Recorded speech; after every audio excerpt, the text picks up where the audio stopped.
مشہور و معروف آیت پڑھی ہے جس میں ابلیس لعین نے اللہ رب العالمین سے اس زمین پر مہلت مانگتے ہوئے اپنے عزائم کا اظہار کیا تھا۔ ابلیس نے کہا لَأَتَّخِذَنَّ مِنْ عِبَادِكَ نَصِيبًا مَفْرُوضًا، اے اللہ میں تیرے بندوں میں اپنا مقرر حصہ لے کے رہوں گا، وَلَأُضِلَّنَّهُمْ، میں انہیں بضرور گمراہ کروں گا، وَلَأُمَنِّيَنَّهُمْ، انہیں باطل آرزویں اور امیدیں دلاؤں گا، وَلَآمُرَنَّهُمْ فَلَيُبَتِّكُنَّ آذَانَ الْأَنْعَامِ، اور میں تیرے بندوں کو حکم دوں گا وہ چوپایوں کے کان چیریں گے، وَلَآمُرَنَّهُمْ فَلَيُغَيِّرُنَّ خَلْقَ اللَّهِ، اور میں انہیں حکم دوں گا اور وہ تیرے انداز تخلیق کو بدل کے رکھیں گے۔ وَمَن يَتَّخِذِ الشَّيْطَانَ وَلِيًّا مِّن دُونِ اللَّهِ فَقَدْ خَسِرَ خُسْرَانًا مُّبِينًا، اللہ نے کہا کہ جو شیطان کو اپنا دوست بنائے وہ یقیناً کھلے نقصان میں ہوگا اور گھاٹے میں ہوگا۔ حضرات، جس دور اور جس زمانے میں ہم نے آنکھ کھولی ہے یہ سائنٹیفک دور ہے۔ آج انسان سائنس کے دوش پہ سوار ہو کر چاند پہ قدم رکھ چکا ہے، مریخ پہ کمندیں ڈال رہا ہے اور ترقی کی اس معراج کو پہنچ چکا ہے جس معراج کا تصور بھی ماضی کے انسان نے نہیں کیا تھا۔ لیکن یہ بھی ایک حقیقت ہے کہ علوم و فنون کے میدان میں جس رفتار سے انسان آج ترقی کر رہا ہے اسی رفتار سے آج اخلاق و کردار کا زوال بھی انسانوں میں آتا جا رہا ہے۔ ایسا زوال کہ جس طرح موجودہ ترقیوں کا تصور ماضی کے انسان نے نہیں کیا تھا بالکل اسی طرح موجودہ اخلاقی بگاڑ اور اخلاقی بحران کا تصور بھی شاید ماضی کے انسان نے کبھی نہیں کیا تھا۔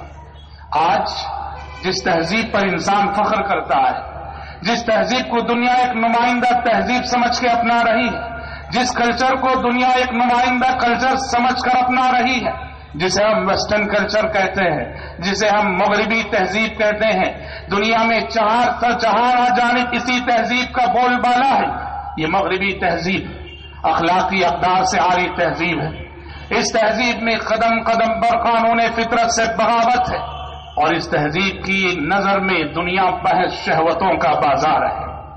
مغربی تہذیب کی نظر میں دنیا محض شہوتوں کا بازار ہے جہاں ہر انسان اپنی جنسی بھوک مٹانے کی جستجو میں لگا ہوا ہے اور اس جنسی بھوک کو مٹانے کے لیے بسا اوقات وہ درندگی پہ بھی اتر آتا ہے۔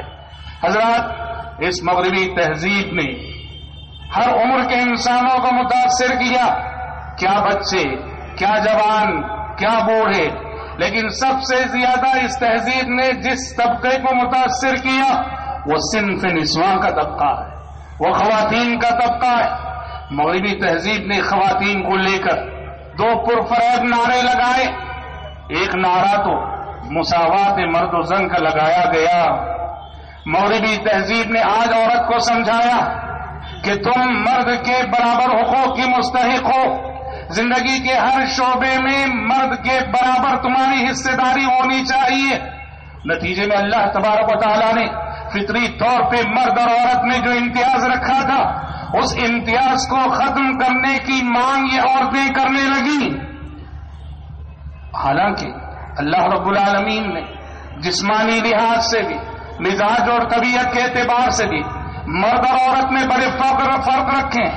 عورت جسمانی اعتبار سے بھی نزاکت کی حامل ہوتی ہے، طبیعت کے اعتبار سے بھی نزاکت کی حامل ہوتی ہے، مزاج کے اعتبار سے بھی نزاکت کی حامل ہوتی ہے، اور اسی نزاکت کو لسان نبوت نے ان الفاظ میں بیان فرمایا، رفقاً بالقواریر یا انجشہ، رفقاً بالقواریر یا انجشہ، کہا کہ شیشے کا مزاج رکھنے والی عورتوں کے ساتھ نرمی کا معاملہ کرو۔ انجشہ، جب حضرت انجشہ رضی اللہ عنہ حدیقانی کر رہے تھے اور اونٹ وجد میں آ کر تیزی سے چل رہے تھے، قافلے میں عورتیں شامل تھیں، تو آپ صلی اللہ علیہ وسلم نے کہا کہ انجشہ ان خواتین کا لحاظ رکھو جو قافلے میں ہمارے ساتھ شامل ہیں، یہ خواتین شیشے کا مزاج رکھنے والی خواتین ہیں۔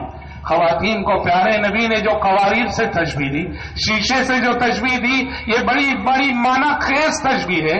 اس میں عورت کی اس نزاکت کی طرف اشارہ ہے جو جسمانی اعتبار سے بھی، مزاج اور طبیعت کے اعتبار سے بھی اللہ تبارک و تعالیٰ نے اس کے اندر رکھی ہے. اسلام مرد اور عورت کے درمیان حقوق کی مساویانہ تقسیم کا قائل اور داعی نہیں، بلکہ اسلام منصفانہ تقسیم کا داعی ہے.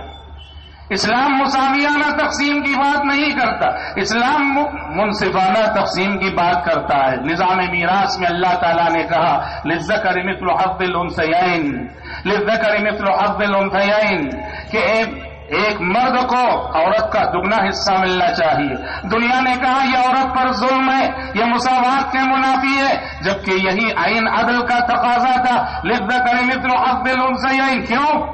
اس لیے کہ اسلامی نظام میں خرچ کی ذمہ دار عمر کے کسی بھی مرحلے میں عورت نہیں ہوا کرتی.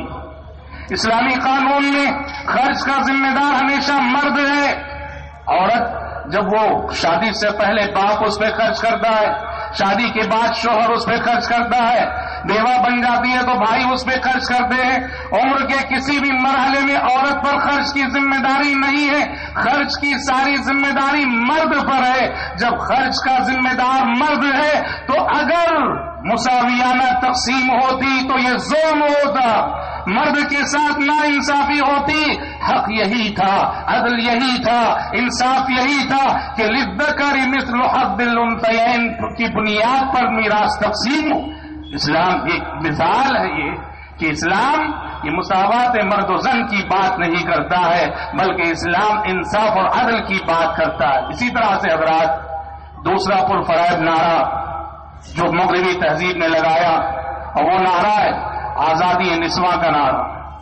آزادی نسواں کا نعرہ مغربی تہذیب نے عورت کو سمجھایا یہ حجاب تمہارے لیے قید ہے، یہ پردہ تمہارے لیے قید ہے، یہ گھر تمہارے لیے قید ہے، ان تمام قیود سے نکل کر باہر چلے آؤ.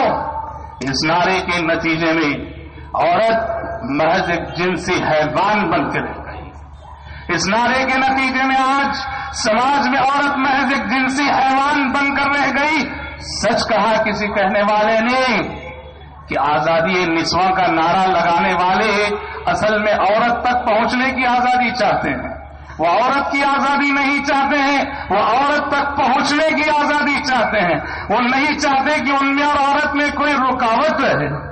حضرات اس آزادی نسواں کے نعرے سے متاثر ہو کر آج بعض تعلیم یافتہ خواتین کو یہ کہتے سنا جاتا ہے اور یہ لکھتے پڑھا جاتا ہے وہ شادی سے پہلے باپ کی ولایت کا انکار کرتی ہیں، شادی کے بعد شوہر کی قوامیت کو تسلیم کرنے سے انکاری ہیں. یہ سب مغربی تہذیب کے اس پرفریب نعرے کا نتیجہ ہے جسے آزادی کے نام پر جو ہے اس نے دیا تھا. حضرات موجودہ حالات نے اور اس تہذیب نے جو گل کھلائے ہیں اور اس تہذیب کا جو اثر ہوا ہے اور جو چیلنجز آج خواتین کے سامنے کھڑے ہوئے ہیں اور سوسائٹی اور سماج کی جو صورتحال بنی ہوئی ہے وہ کیا ہے؟ آج دیکھیے بہت بڑا ایک چیلنج یہ ہے کہ آج عورت کا عورت باقی رہنا چیلنج ہو گیا ہے. عورت کا عورت باقی رہنا چیلنج ہو گیا ہے. آج خواتین کے اسٹائل کو، ان کے طرز زندگی کو، ان کی چال چلن کو، ان کی چال ڈھال کو، ان کی رفتار کو دیکھتے ہیں. جنس پہنی ہوئی خواتین، سگریٹ پیتی ہوئی خواتین، شراب پیتی ہوئی خواتین، تو ہمیں لگتا ہے کہ خواتین مرد بننے کی جستجو میں لگی ہوئی ہے. یہ عجیب زمانہ ہے جس زمانے کے مرد عورت بننے کی جستجو میں ہے. مرد نسوانیت کا سفر کر رہے ہیں، داڑھی چھیل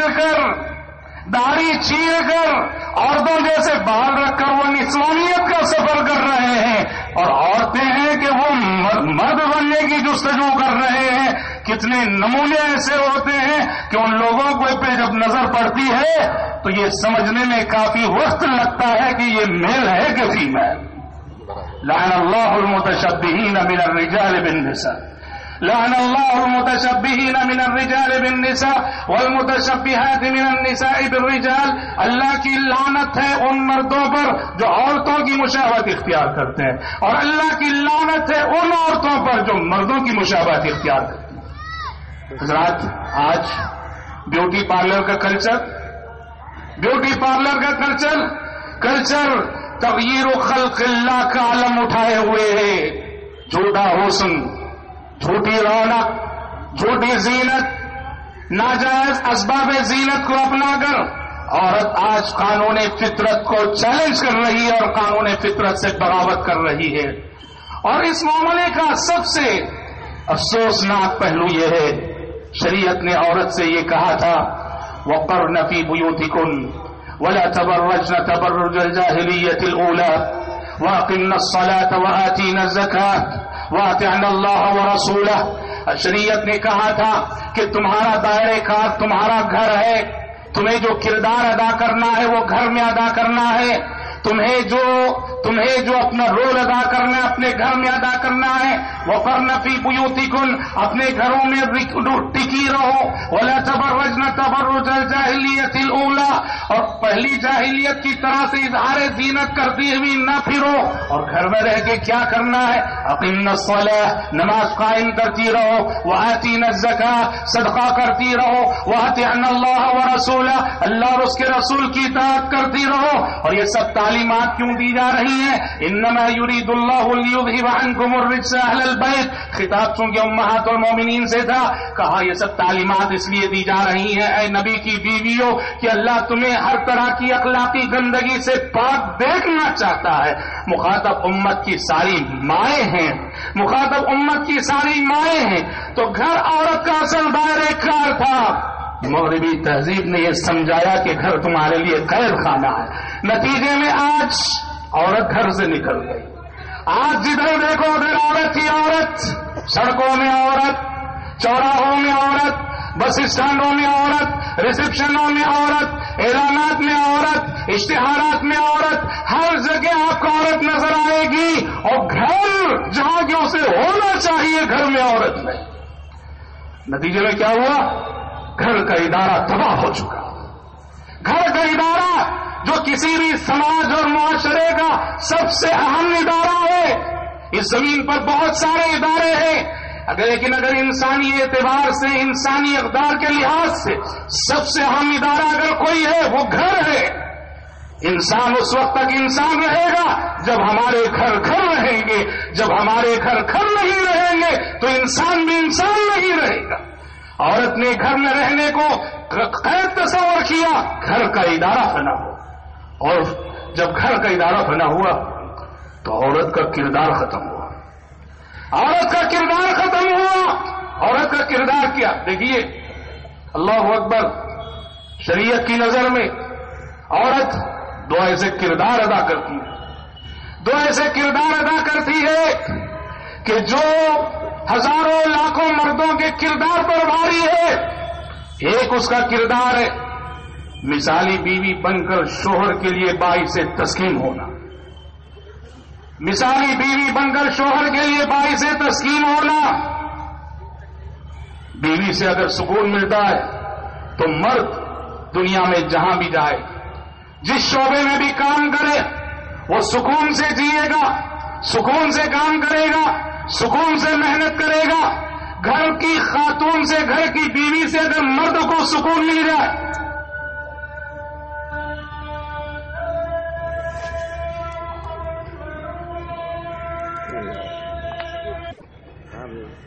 رات میں کہہ رہا تھا کہ گھر کا ادارہ جب فنا ہوا تو عورت کا کردار بھی رخصت ہوا. اور عورت کا کردار کیا ہے؟ عورت کا پہلا کردار یہ ہے اسے اپنے گھر میں مثالی بیوی بن کر شوہر کے لیے ایسا سکون فراہم کرنا ہے کہ وہ گھر سے باہر کی زندگی میں اس کی جو ذمہ داریاں ہیں وہ اطمینان سے ادا کر سکے. اور عورت کی دوسری ذمہ داری اور عورت کا دوسرا کردار یہ ہے کہ وہ گھر میں ایک مثالی ماں بن کر نئی نسلوں کی تربیت کرے. آج گھر کا ادارہ فنا ہونے کے سبب، عورت کے گھر میں نہ ہونے کے سبب عورت کا یہ کردار ختم ہو گیا. عورت وہ کام کر رہی ہے جس کا مکلف اللہ نے اسے بنایا نہیں، اور جن کاموں کی وہ مکلف تھی ان ذمہ داریوں سے وہ کافی دور ہے۔ حد تو یہ ہے آج خواتین جو مغربی تہذیب کے زیر سایہ پرورش پا رہی ہیں، اپنی نئی نسلوں پہ اتنے ستم ڈھا رہی ہیں، اپنے معصوم بچوں کا رزق، اپنے معصوم بچوں کی روزی جو اللہ تعالیٰ نے دودھ کی شکل میں ان کے اندر رکھی ہے، آج عورت سمجھتی ہے کہ اگر میں اپنے بچوں کو دودھ پلاؤں گی تو میرا حسن و جمال رخصت ہو جائے گا۔ آج اپنے معصوم بچوں کی رزق کا حق بھی خواتین ادا نہیں کر رہی۔ اکبر الہ آبادی نے کہا طفل میں بو آئے کیا ماں باپ کے اتوار کی، طفل میں بو آئے کیا ماں باپ کے اتوار کی، دودھ ہے ڈبے کا تعلیم ہے سرکار کی۔ حضرات، حالات حاضرہ نے خواتین کے سامنے جو چیلنجز کھڑے کیے اس میں بہت بڑا چیلنج برہنگی کا وہ ماحول ہے، عریانیت کا وہ ننگا ناچ ہے جس کے مظاہر ہم سب اپنی آنکھوں کے سامنے ہر جگہ دیکھ رہے ہیں۔ یاد رکھیے اس زمین پر ابلیس کے جو اغراض و مقاصد ہیں، ابلیس کا جو ایجنڈا ہے، جس ایجنڈے کو لے کے ابلیس اس زمین پہ آیا ہے، اس میں سے بنیادی مقصد برہنگی اور عریانیت ہے، اور یہ ایسا مقصد ہے۔ آپ دیکھیے جب آدم و حوا علیہم السلام جنت میں تھے تو جنت میں بھی ابلیس نے جنت سے نکالنے کے لیے انہیں ایک دوسرے کے سامنے بے لباس کیا تھا، برہنہ کیا تھا۔ اللہ تعالیٰ نے کہا یا بنی آدم لا يفتننكم الشيطان كما اخرج ابويكم من الجنة ينزع عنهما لباسهما ليريهما سوآتهما، اے اولاد آدم شیطان تمہیں فتنے میں نہ ڈال دے، شیطان تمہیں بہکا نہ دے، کما اخرج ابویکم من الجنہ، جس طرح اس نے تمہارے ماں باپ آدم و حوا کو جنت سے نکالا، ینزع عنہما لباسہما، ان کا لباس اس نے نکلوا دیا، لیریہما سوآتہما، تاکہ ان کا پردہ بدن انہیں دکھا دے۔ جنت سے نکالنے کے لیے اس نے آدم و حوا کو جنت میں بے لباس کیا۔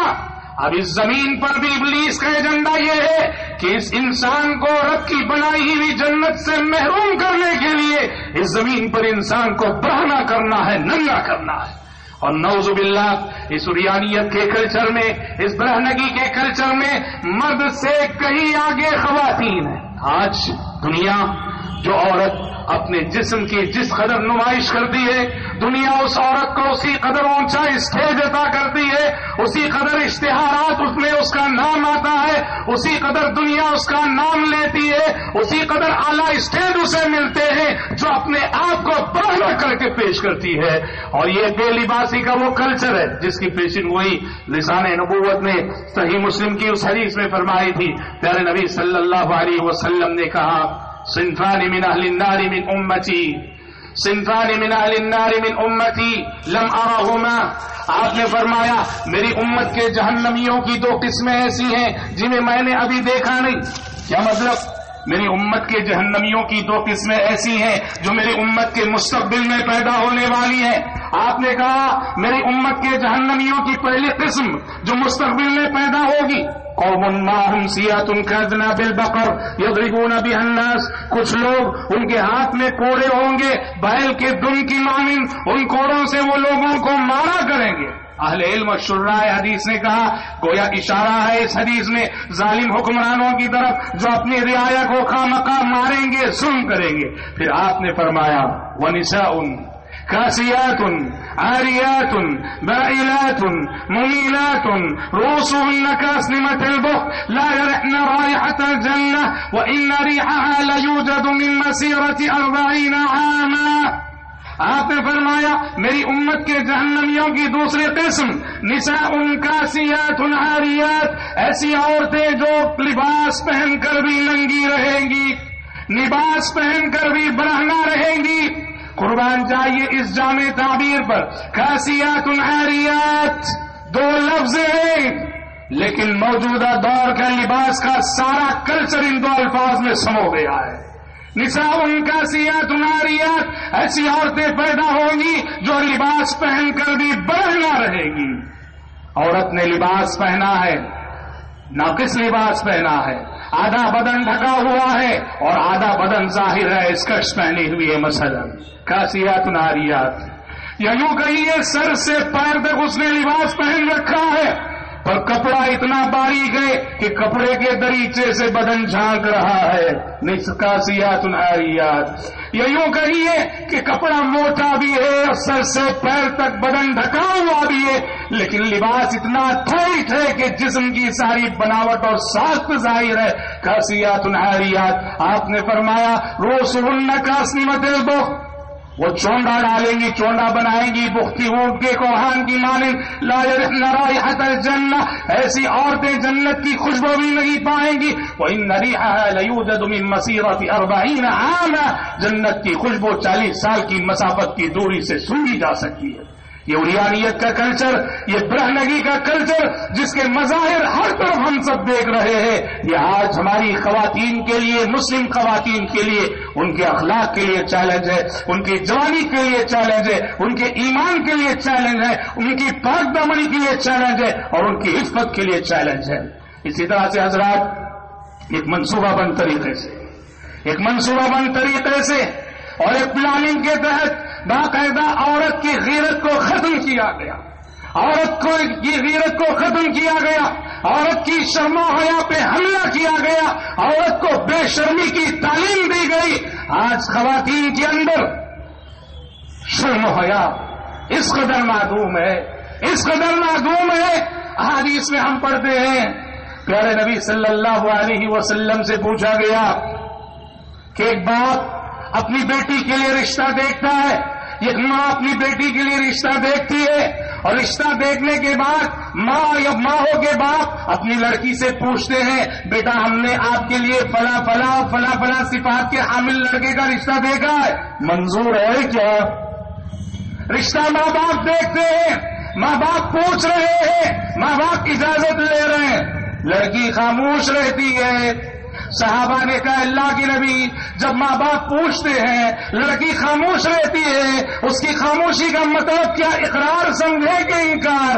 آپ نے فرمایا کہ سکوتھا اذنھا سمعتھا اقرارھا، کہا کہ خاموش اگر ہے تو سمجھ جاؤ کہ رشتہ اسے منظور ہے، شرم و حیا اسے بولنے نہیں دے رہی ہے، شرم و حیا کی وجہ سے وہ ہاں نہیں کر پا رہی ہے۔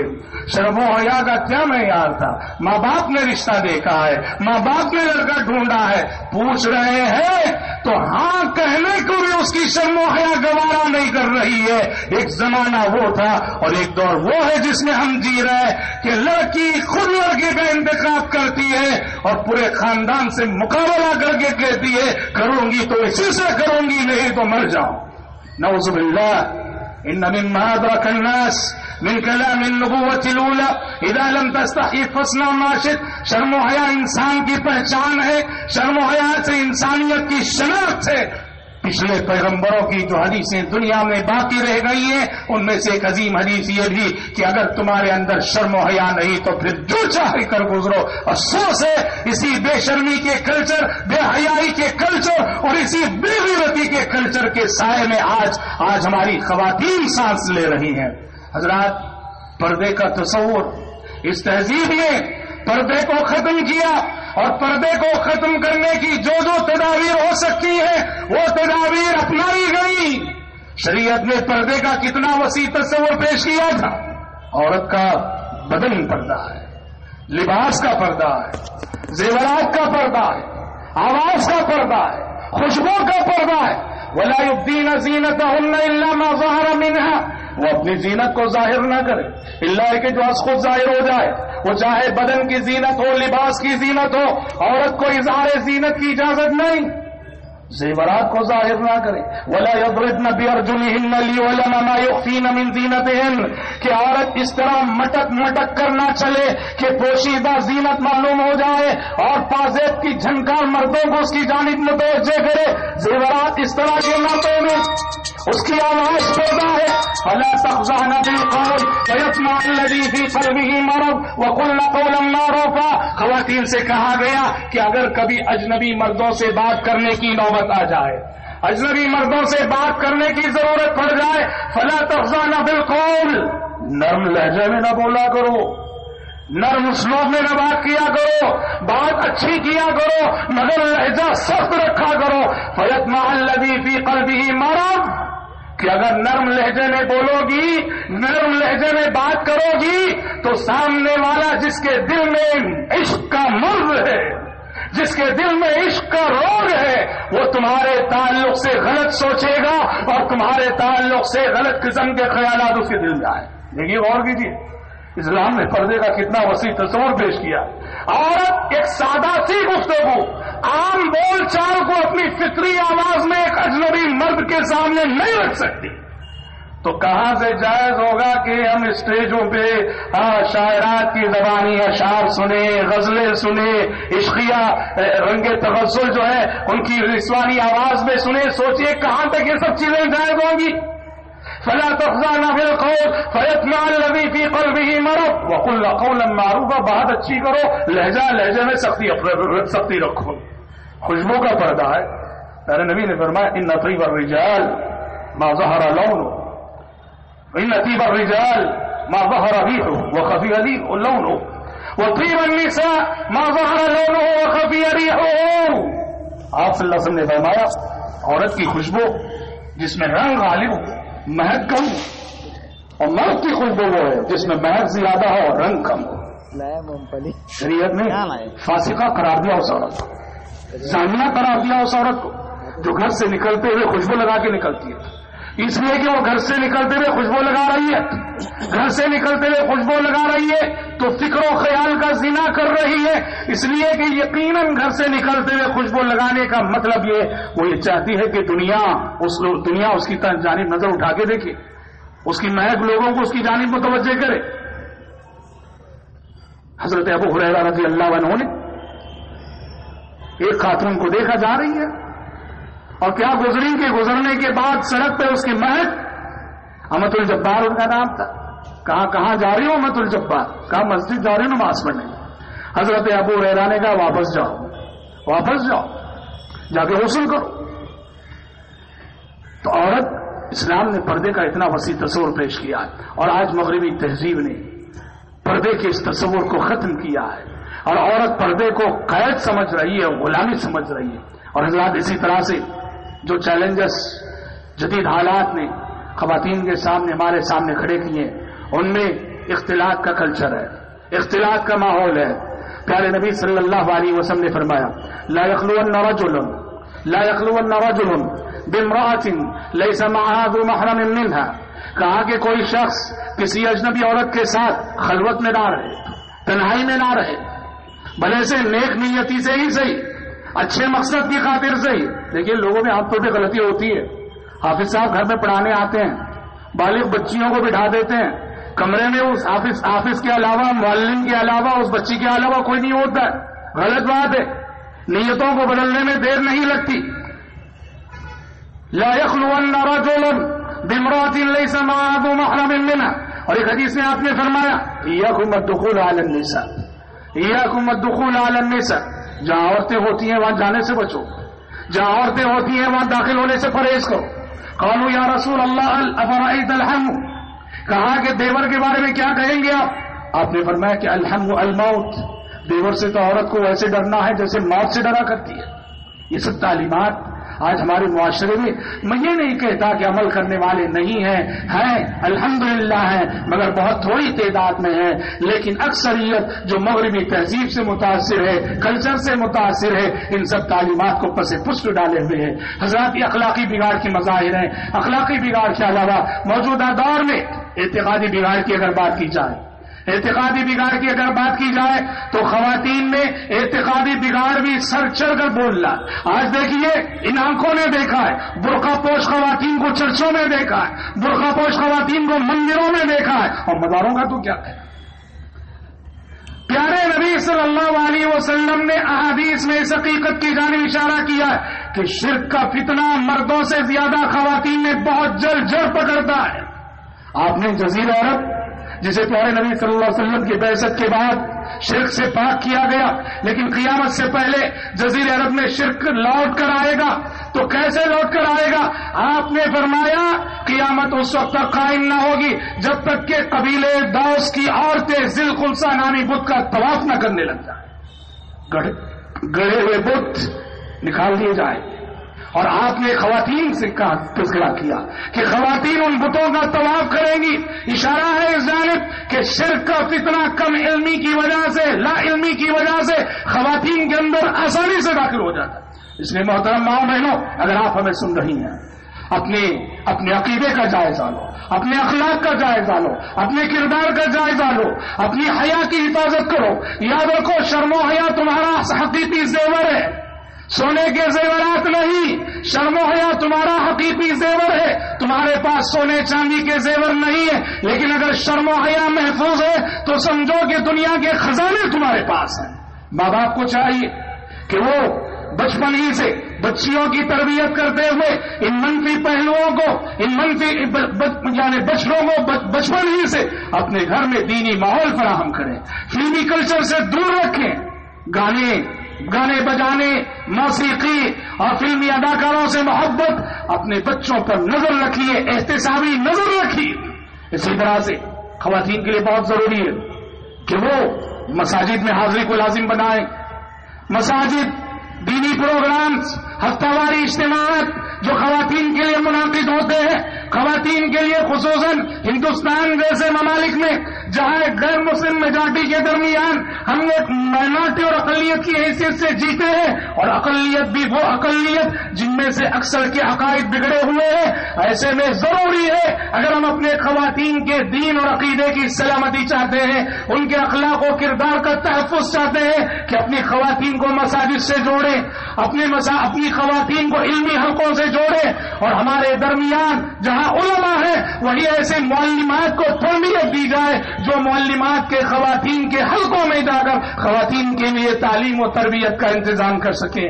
محترم ماں بہنوں، آخری بات جسے کہہ کر میں اپنی گفتگو کو ختم کرتا ہوں کہ آج دنیا آپ کے سامنے ایسی خواتین کو نمونہ بنا کے پیش کرتی ہے، ایسی خواتین کو آئیڈیل بنا کے پیش کرتی ہے جن خواتین میں اخلاق نہیں، جن خواتین میں کردار نہیں، بے حیا، بے شرم اور بے غیرت خواتین کو دنیا آئیڈیل بنا کے پیش کر رہی ہے۔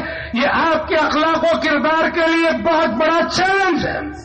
آپ کے لیے نمونہ امہات المومنین ہے، آپ کے لیے نمونہ حضرات صحابیات ہیں، آپ کے لیے نمونہ سلف صالحین کی خواتین ہیں۔ محترم ماؤں بہنوں، سلف صالحین رحمت اللہ علیہ مجمعین کی خواتین کو اپنے لیے نمونہ بناؤ۔